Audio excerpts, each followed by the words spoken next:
Welcome to New Sky TV, Exploded.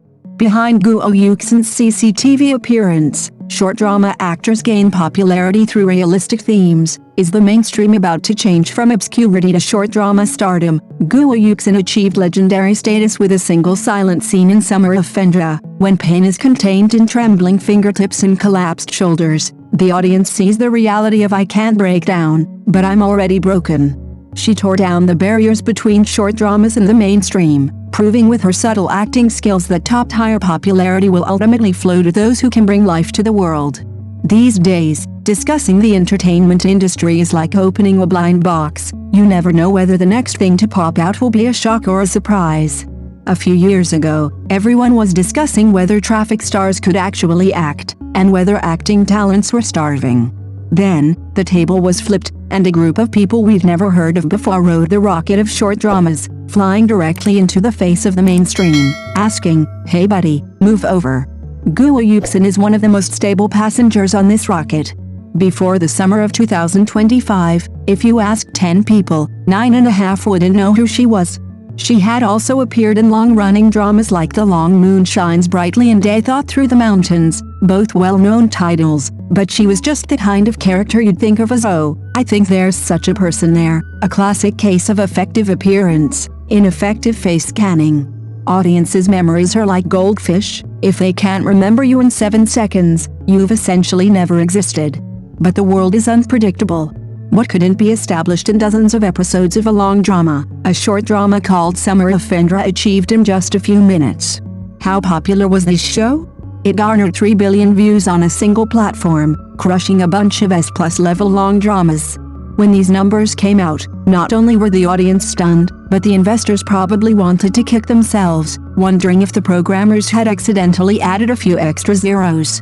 Guo Yuxin and the male lead, Liu Xiaoxu, were propelled from obscurity to the spotlight by sheer viewership of this drama. What were the treatments for short drama actors before? You were once a tool, shot, paid, and gone. Your name might not even appear on the promotional posters. And now, the two promoted their work together, accepted awards on stage together, and fans enthusiastically shipped them as a couple. This kind of treatment used to be reserved for top celebrities. This raises a core question: can short drama actors truly break into the mainstream? In the past, the answer was, go to sleep, you can dream about anything. Short dramas were at the bottom of the social hierarchy, like electronic snacks, toilet reading, 5-minute fast food for the mind. Actors who made these kinds of shows were separated from the mainstream by a vast chasm. If you told someone you made short dramas, they'd look at you like you were a screen protector applicator on a bridge, but with the same smug, indifferent, and nonchalant gaze as if you were polishing a spacecraft. But Guo Yuxin's experience shattered this social hierarchy. Her breakthrough role was a silent scene in Summer of Fendra. Her character was jilted at marriage, and she didn't utter a single word throughout the entire film. The director was ruthless, zooming in on her face, focusing on her eyes and fingers. You see her pupils gradually constrict, her hand tremble uncontrollably, then she presses it down tightly, and finally, her entire being collapses, her shoulders slump. In just a few dozen seconds, the comments section went wild. Why? Because it felt real. What have we seen so many emotional scenes like in the past?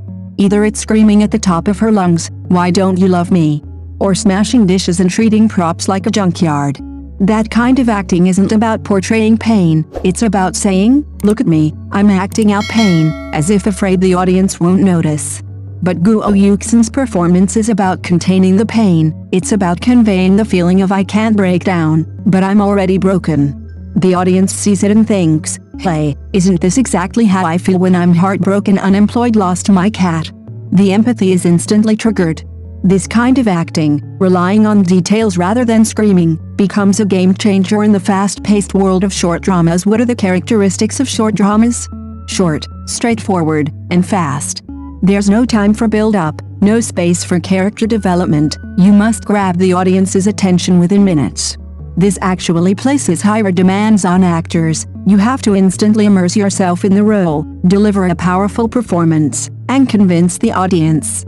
Capital hasn't yet formed an absolute monopoly in this field, so directors and actors have relatively more say, and audience feedback is the most direct. Whether you act well or not, The comments section will tell you in the simplest language within a week. There's no fan-controlled commentary, no paid ranking manipulation, only the most basic good or climb the charts quickly. So, when a national team like CNR, China National Radio, approached her to direct Orange Bloom, many were surprised, but it was actually inevitable. National teams don't look at how many fans you have, they look at the product itself, whether it's strong enough and whether the values it conveys are correct. From the end of 2025 to the beginning of 2026, social discussions on topics like domestic violence and school safety will explode. Orange Bloom tells the story of a rookie lawyer's growth through handling domestic violence and the murder of a female student. This subject matter is sharp and sensitive, it could easily become a didactic film. State media needed a buffer, someone who could present these hard-hitting topics in a relatively gentle way. Guo Yuxin became the optimal solution.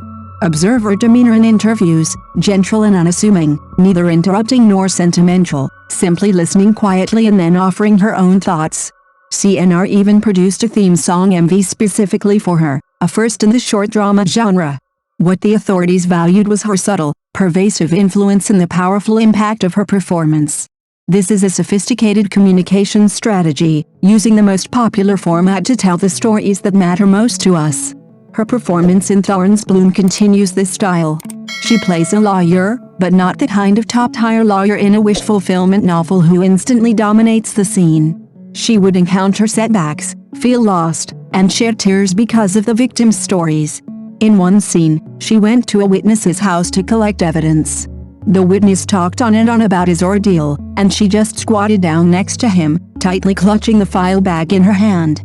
She didn't interrupt him at all, nor did she rush to give legal advice. She just listened. This detail immediately establishes the character's empathy. She's not an NPC driving the plot, she's a living, breathing person. When an actor can bring a virtual character to life, they transcend the limitations of the platform. Whether it's a 10-minute short drama or a 40-episode series, viewers are watching for people, stories, and emotional resonance. So, it's not surprising that when she joined the cast of the Republican-era drama Yudan Qiu and received the second lead role, second only to the female lead, it was a recognition of her commercial value by the market. Short dramas helped her launch her personal brand and accumulate her first batch of highly engaged users. Now, even the producers of long-running dramas, these once high and mighty mainstream producers, have to bow their heads and carefully study this user research report from the short drama sector. Some say that short dramas are fast food, lacking substance. This is both true and false. Every industry in its early stages grows wildly, with both good and bad elements mixed in. But when the tide recedes, those who remain are those who dedicate themselves to creating quality content. Guo Yuxin's rise to fame is not a victory for one person, but a victory for a model. Content is king, acting skills are fundamental.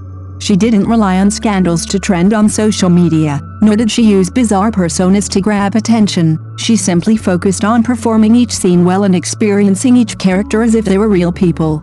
The audience is discerning. A comparison reveals who is dedicated and who is just going through the motions. Ultimately, whether a short drama actor can enter the mainstream is never a matter of status, but a matter of ability. Thank you for watching the video. See you in the next video. Thank you.